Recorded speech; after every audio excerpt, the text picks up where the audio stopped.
Lia Tortilla presents. Ho ho ho! Merry Christmas! It's me, Lia Tortilla, and welcome to the last episode of Lia Tortilla Counts Down to Christmas. I hope you've all had an absolutely fantastic Christmas this year and you've enjoyed all my recipes. But I do have one final recipe to kick the end of this year off, and you are watching that video right now. So let's get started with my pecan pie. To kickstart this recipe, we're going to start with our filling. So we need a warm pan and 110 grams of unsalted butter. And we're just going to melt that gently. As our butter begins to melt, we're going to add 150 grams of soft, light brown sugar. And also 150 grams of maple syrup. Now we're just going to gently stir this a little bit all together, and then we're going to bring it up to a light bubble and we'll stir it again until it starts to thicken. This should take around 5 minutes. As your mixture begins to lightly bubble, it will start to thicken. And when it does this, we're going to add half a teaspoon of cinnamon and half a teaspoon of vanilla essence. And then we're going to take it off the heat and allow it to completely cool for 10 minutes. And while you're waiting for that mixture to cool down, you can go ahead and make your pastry. I've already made mine here because it was just so much easier to do it off camera, and I will tell you exactly how I did that now. So in a bowl I had 140 grams of cold unsalted butter. I also had 250 grams of plain flour and a pinch of salt. I then gently, using the tips of my fingers, rubbed the butter into the flour, and once the butter was fully incorporated into my flour, it looked like fine breadcrumbs. And then to that I add 30 grams of caster sugar and the zest of one whole orange, and just stir that in with a spoon.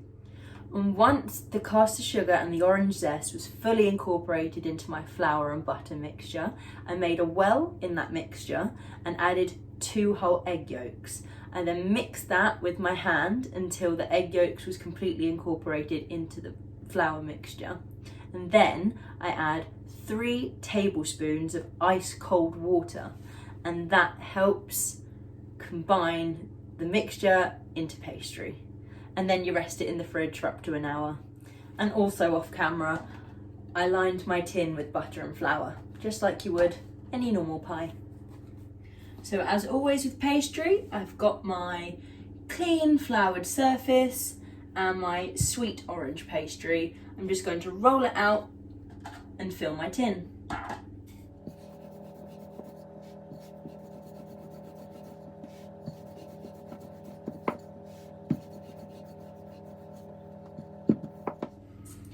Once we've successfully rolled out our pastry, we're just going to take it gently on the back of our rolling pin and fill our case with it. Just gently.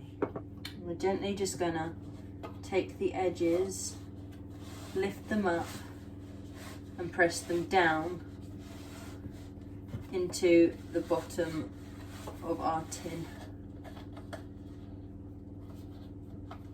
If you do just want to take a piece from the edge, wrap it into a ball and then gently press the inside of the pastry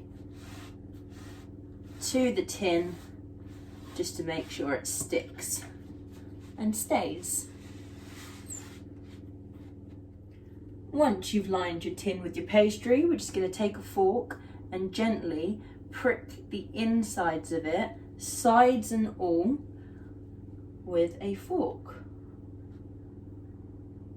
This stops, or it should stop, any unnecessary bubbling of the pastry when we bake it. Once you're done pricking your pastry with a fork, we're going to fill it with greaseproof paper and rice. Now this method is called blind baking. You can do this with baking beans. You can even do it with pennies if you have a lot of pennies lying around. But I don't have any baking beans, so I'm just using the cheaper alternative, which is rice. And we're just gonna make sure that that is filling our tart evenly.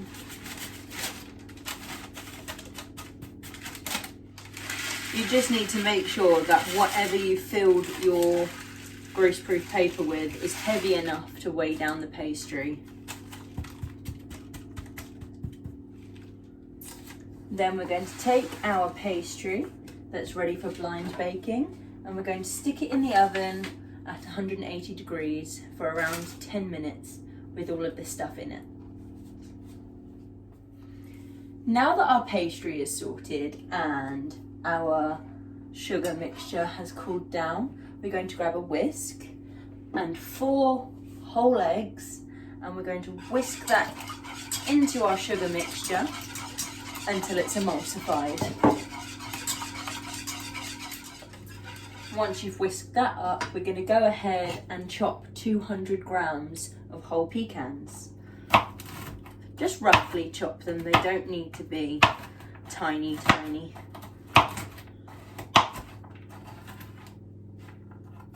And then we're just going to go ahead and then pour these into our mixture.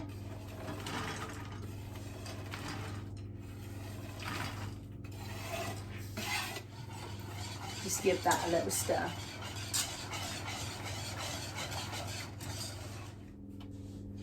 Now that 10 minutes has passed, we're going to take out our blind baking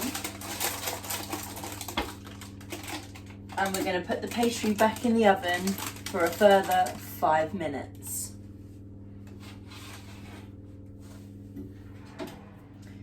And you don't have to throw your rice or your pennies or your baking beans away after you've used them. You can use them again for more baking purposes.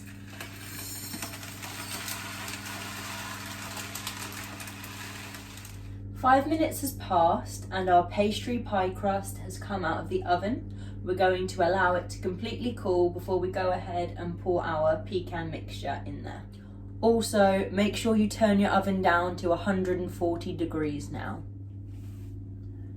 Now that we've allowed our pastry to cool, we're going to take our filling, give it a quick stir, and then pour it into our pastry.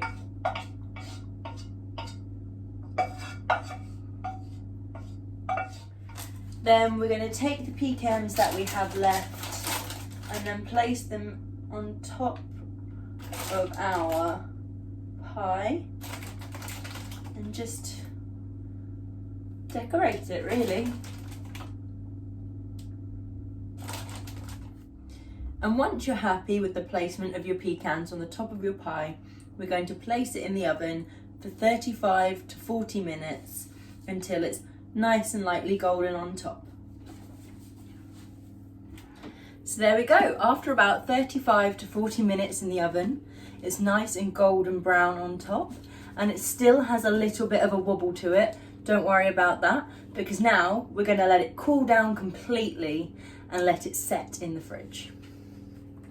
But before I allow my pie to cool down, I'm just going to trim off these extra edges and make it look a little nicer.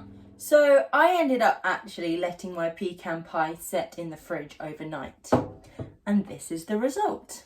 And as we all know, my portioning skills are absolutely atrocious, but at least we know that the pastry is nice, light and flaky, and the filling is still a little bit gooey, a bit like toffee sauce. It's delicious. So just pour some brandy cream over the top of this and people will demolish it in a matter of minutes.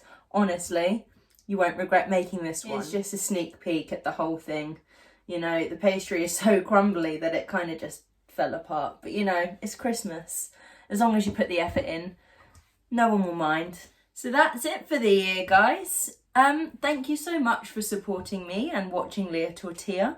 I really appreciate it. I love all the comments I get and all the shares and just everything. I'm really, really grateful for you all. And I just wanted to say I hope you all had an absolutely fantastic Christmas, and I hope the new year brings in much better luck.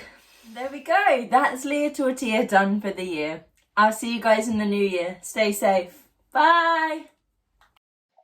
Thank you for watching Lia Tortilla. Don't forget to give this video a like, give this video a share, leave me a comment, and if you really like what I do, hit that subscribe button and I will see you in the new year.